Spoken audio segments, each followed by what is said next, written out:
Hello Orchid friends, how are you? Welcome back to my channel. If this is your first time watching my video, my channel is all about orchids.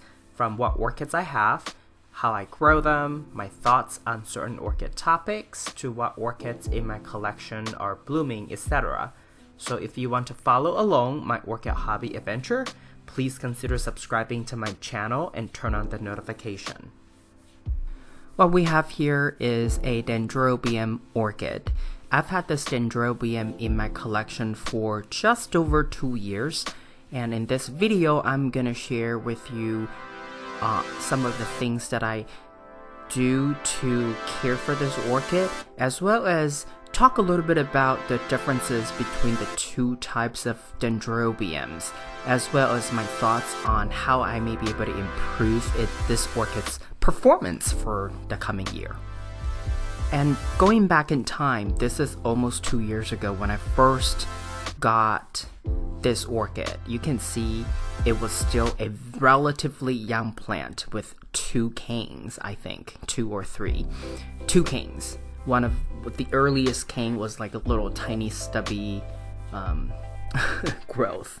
Anyway, this video clip I was showing how this orchid grew lots of roots into the media once I converted it into semi-hydro.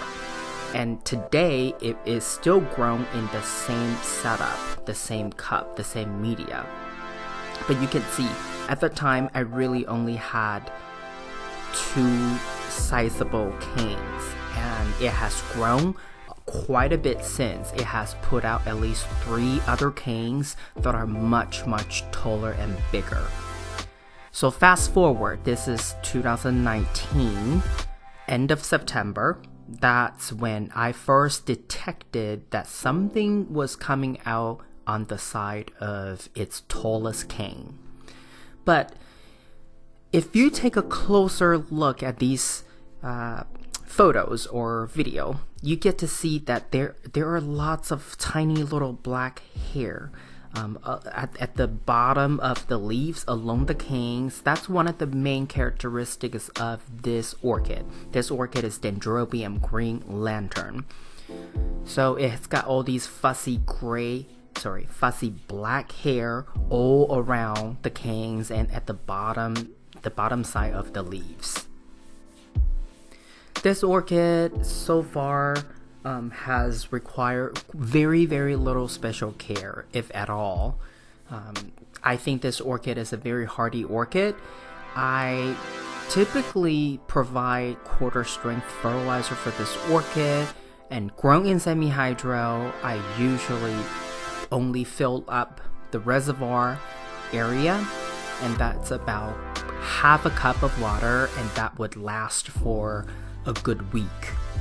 This orchid is on the very top of my shelf because since it has put out 3 other big growth, I realized that it's just too tall, and if I put it on any other shelf on the rack, on my growing rack, the top would always be hitting the shelves on the top.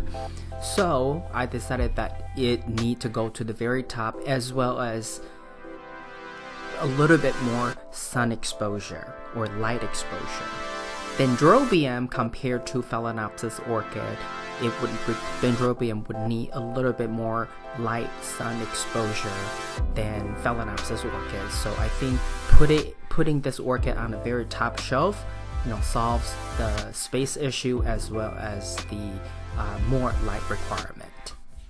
Unlike Dendrobium nobile type orchid, this orchid can bloom any parts along the cane as well as in between leaves, the 2 leaves at the very tip of the cane. Last time it bloomed in between the leaves along at the very end of its cane between leaves, and this time it's putting out 2 buds on the side of the cane. So coming up, you're gonna see a photo dated November 10th, 2019. That was the last photo I took of this orchid, and then I went on vacation for 3 weeks, and then I came back December 20th. I took a photo, and that was already, this orchid was already in bloom when I got back.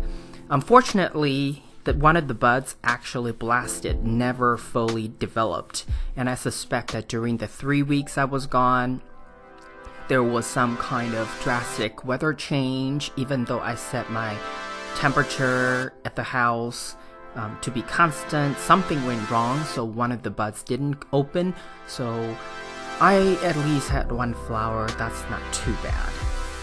I mean, I could have lost both buds to whatever that caused the other bud to just, shrivel away. Now, real quickly, for those of you who are new to this orchid hobby, Dendrobium orchids would have two big categories. One category is the type that require winter rest, and typically in the late fall, early winter time, they will gradually yellow their leaves and eventually shed their leaves, and that is the Dendrobium nobile type orchids. And that's the time that they need to rest as well as reduce water intake, so you don't need to provide too much water, because if they get too much water, not resting enough, where they're supposed to flower may actually produce more keikis. Some people love keikis. I personally don't, because I think they yield very low return on investment. It takes years for them to mature to be able to bloom. I mean, after all, when we grow orchids, we want our orchids to bloom. We want to see blooms, right? But the other type of Dendrobium orchid, like this one, it does not require winter rest. So all year round, their leaves remain green, and you do need to provide adequate amount of water throughout the year.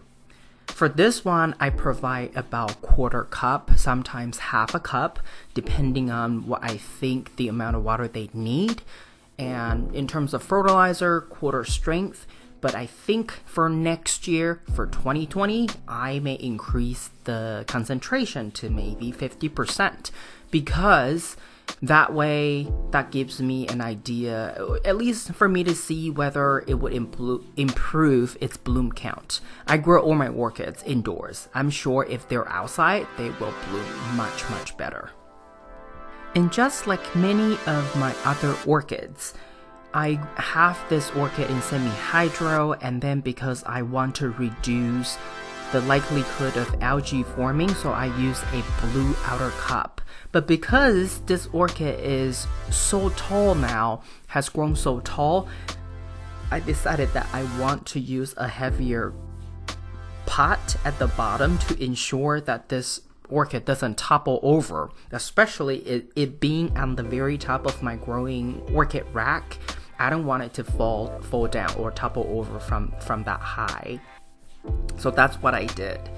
And here the video clip is just to give you a sense of what the bloom looked like in video, as well as to give you a sense of how tall this orchid has grown since the earlier video footage that I showed at the beginning of this video. So I think a total of 3 tall canes come out since that video clip. And here is just to show you that many more roots have grown into the media. All of these roots look pretty healthy. So I think this orchid, I got lucky. I didn't know this orchid would like semi-hydro, but I wanted to give this method a try. So at the time, I purchased a few orchids, and I think I used semi-hydro method on all of those orchids. And right now, you may be able to see that there is a crack on the inner cup. That was because as the orchid grew more roots, somehow, it it just got cracked open. So I had to use another transparent cup to double cup it, just to make sure that the water doesn't just flow out into the outer cup. And sometimes I do soak this orchid, well, at least once a month, I would soak this orchid really well to dissolve and wash away unnecessary salt buildup or any unnecessary substance in the media. And so far, this orchid has been doing really well. So with my plan to increase the fertilizer concentration, fertilizer strength for 2020, hopefully this orchid will grow better and bloom more for us for next time. This is all I have for you today. If you like this video, please give it a thumbs up. And if you would like to get more orchid related videos from my channel, please subscribe and turn on the notification. I want to wish you happy growing, and I will talk to you in my next video. Ciao!